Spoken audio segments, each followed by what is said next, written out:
Welcome to my, do I want to say welcome every fucking time? No. Okay. Start out with like, hey, how the fuck you doing? Hey, how the fuck you doing? Saying It podcast. I'm Schelli. Let's say it. I'm going to say it. Saying it. Just saying it. We're going to talk about reviews. This podcast is about reviews, people leaving reviews. Okay. I started a business 30 years ago. Back then, it was mostly word of mouth, advertising, marketing, and hey, she did a great job doing this, doing that, blah, blah, blah, or she sucked. Either one. Nowadays, reviews, it's like these Google reviews, Yelp reviews, Dex reviews, Yellow Page reviews, and okay, let's just go with this first. You forgot Amazon. Amazon. Didn't I say Amazon? Oh no, Amazon, of course. I'm going to start with this. I recently did a video called Delightful Days Cat Sanctuary. And really the biggest part of this was a bunch of women in the cat community had it out for this lady. And so what did they do? They just encourage everybody to go on to Google and do a 1-star review and rip her to shit for no reason. Of course, they didn't have any factual evidence, anything to back any of that up. And it was just review after, and there was probably, I don't know how many, but enough to hurt her business and to make her look really bad. And all the reviews were bogus, fake, false, bullshit reviews. None of them were factual.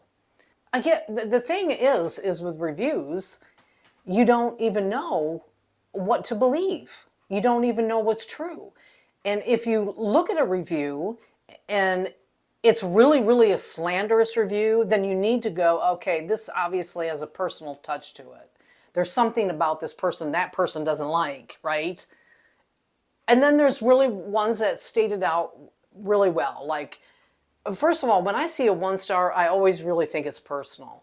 Because can somebody be really that bad? I don't know. I think really, I've heard a lot of people say too, when they do a review, it's only when it's bad. They don't ever take the time to go give a good review.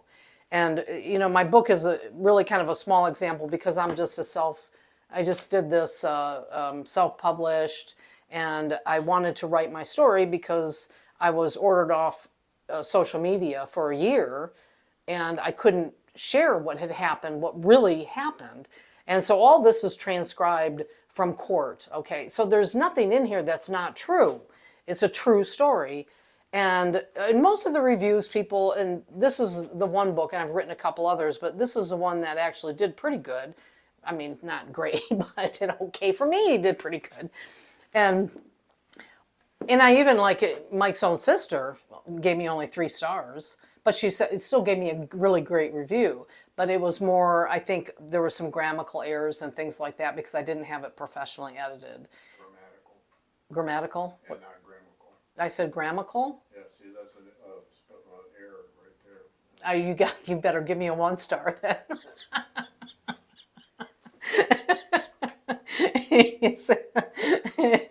Well, your sister by right gave me 3 stars. And I was like, and I will tell you straight up, man, I am all about honesty in reviews. If somebody really read this book and didn't like it for reasons like that, then be honest with that review. And I leave them all up. I never remove any of the reviews, negative or positive, obviously, but positive. But recently I had a review and wow, it's like, and then you can't find who this person is when they do anonymous reviews. And to me, that's another really big hit. When it comes up anonymous, don't even take that at all as truth, because usually if you can't put your name behind it, then you're attacking somebody for no good reason, or you just want to hurt them for your own personal reason. And this one was really a huge attack.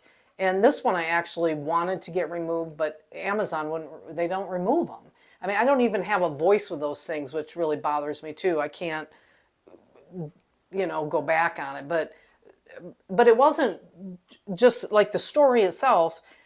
So if I tell you just basically what happened, is that my neighbors literally, I had a colony of cats, and they literally trapped and threw them out in the desert and killed the cats. The bad thing was that I never had any proof. I never had any evidence of them doing it, but I knew that they had done it. I just couldn't prove it. And it turned on me where she ended up getting a harassment injunction on me because she didn't want me over there catching her in the act doing all this stuff. Well, long story short is that for somebody to actually give me a review saying I was the bad neighbor, I was a horrible person, and that I'm the one that should be in jail for them killing my cats, to me was personal. I mean, but I don't know who it is. But that's how it felt. The review was long too, but everything that came out of this review was just slamming, criticizing me personally. That I'm showboating, I'm like all this, I'm so awesome, and I think I cried like halfway through this book. So, and it wasn't showboating; it was more about what I didn't do and wish I had done. But I don't want to get all into that. But the whole point was really about reviews out there, and then of course, and then in my last episode talking about this girl that blocked me had given me a 5-star review and a great review and then went and took it back. So you can give it, you can take it. Just that easy. Oh, I don't like you anymore because you don't agree with me, so I'm going to now remove that review or take that away. Which really bothers me, though, is that she's reading another book of mine called How Far Will You Go When You Have Nothing Left to Lose? And I'm waiting for it because I will guarantee you that even though it's a pretty good book, she will give me a horrible review. And this time she'll do it under one of her fake names. Online, you have all these fake names. You don't even have to own any of it. You can go up there as, hi, my name is Shikahiko Hupu, and I'm going to give this shit review, but you're never going to know it came from me. There we go. Once again, not taking ownership for a complaint. Own it. Own it. You don't like my book? Just fucking tell me. It's fine. You don't like the production I did? Just tell me. It's just your opinion. It's not really going to bother me. Maybe make me better on the next book I write, maybe. We look at stuff and, I mean, what do you go to first? When you're looking at something, what do you go to? You look at reviews, right? You do? And I'll look at reviews, but do you go to the 1 stars first or do you go to the 5 stars first? Either one. Either one, right. Because usually if you hit a 5-star, and that's probably why she removed the 5-star, is because she just didn't want to give me, and she wrote that and meant that, and then just took it away. And you can read them, and of course you're going to have your little friends go and give you 5 stars because they're your friend. But I would like to think that they're being honest, like your sister. I mean, she's my sister-in-law, but she was honest in her review. And I appreciated that, absolutely appreciated that. But the 1 stars, 2 stars, when they're attacking things, it's just read between the lines with that, I think. Maybe don't count so much on it. Or how about just experience it on your own, get your own experience? Or we had that experience with that, this guy, I was looking for a handyman, and his reviews were really good. And I found him on Nextdoor. And oh my God, it was a nightmare. This guy was unbelievable. He was so bad, so bad. And then of course he took my money and ran, and I couldn't do anything about it. And then I go and I explore a little more and find out all the reviews was like his girlfriend, his sister, his mother. And once I blasted him on Nextdoor about being a scammer, boy, all these people came out of the woodwork. Well, where were those reviews? Why aren't people putting those out there? And then it's like, well, you don't want to slander somebody because then they can sue you for slander. And we live in a very sue-happy world, so everybody wants to attack you and go after you for speaking your opinion. And not even opinion, though, experience, because with what he did is, and I got a video, go look for it. and it was bad. I mean, was supposed to do the roof, and it leaked. The inside, and I want to go on, but honestly, it was really bad. I wish I had seen that when I went to read the reviews. Like, be careful with this guy, Gene. He is known to take cash only, never pay cash, or even advice. He takes cash only, but don't pay him until the job is done. So maybe kind of look at ways of giving advice if you have a bad experience, not just slander.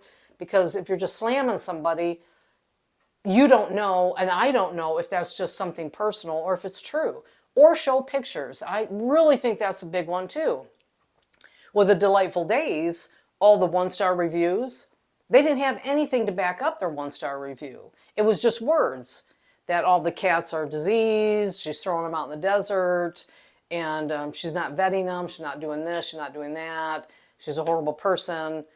And but there was no photos of any of that. It's like, okay, if you go and adopt a cat and you get it home and you find that it has ringworm or is covered in fleas or whatever, don't you think you should be taking photos and backing up your 1-star review?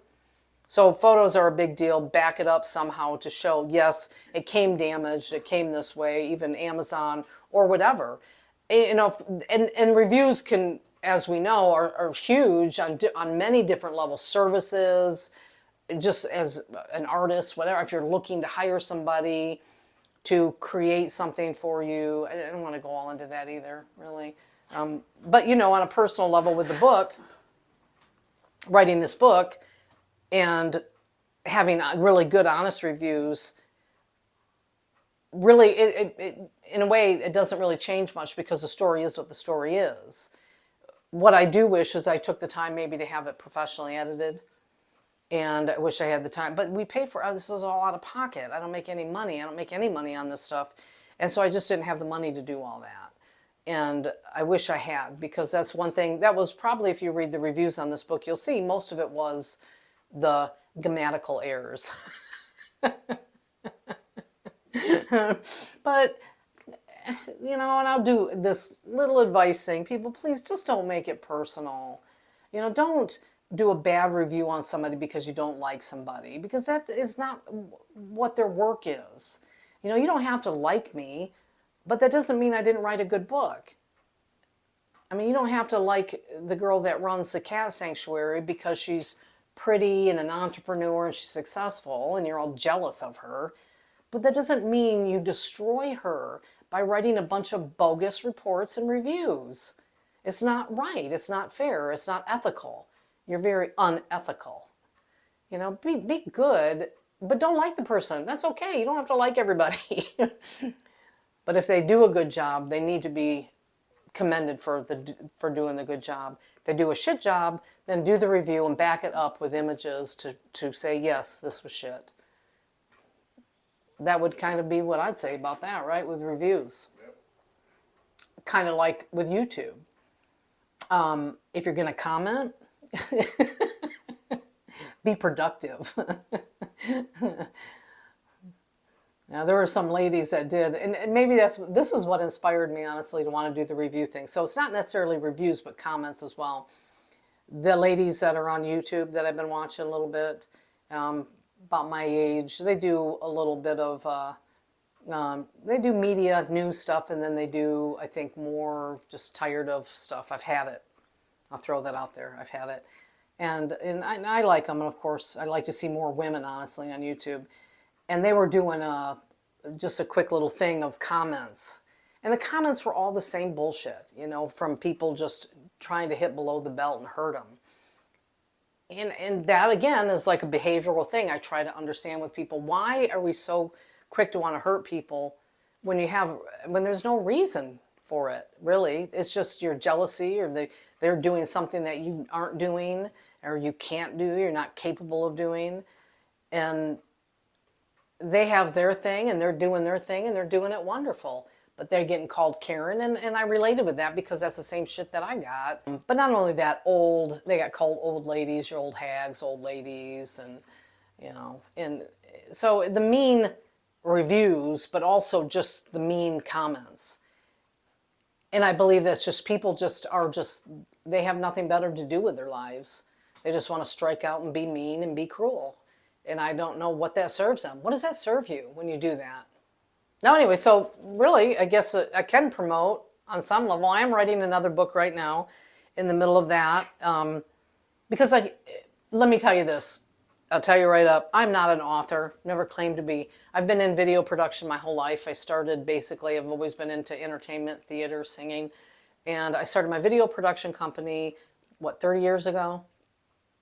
And did really well with that. And word of mouth is really what did it, because I have passion for what I do and I love what I do. Now that I'm no longer running Telltoes Productions, my husband and I have other I just need a creative outlet. And writing is fun. I mean, I really have fun with it. I have fun just letting my brain go crazy and just create scenarios and stories. You know, so I'm writing another fiction and just see what happens. But if you really want a good true story, like seriously, living in Arizona with our feral cats population, which will be a podcast I do, and I'd love to have a guest on for that one because it is a big deal in Arizona. We have a lot of free roaming cats. We have laws that protect cats, but unfortunately the laws never seem to step up. And I did recently hear about that lady that abused those dogs, and that she's not going to be held accountable for killing all those dogs in Arizona, and that's another thing. And I really would like to see some things like that change. But I am going to do a podcast on our feral cats of Arizona. But if you want to kind of, I did the font big enough too for all us old people. See, look, great font. So you can read it. But it's expression. And sometimes when the world doesn't listen, all you need to do is write, and that's a release. So we're going to go have lunch now. I'm getting this. So, all right. So my heart goes out to you. Thanks for watching.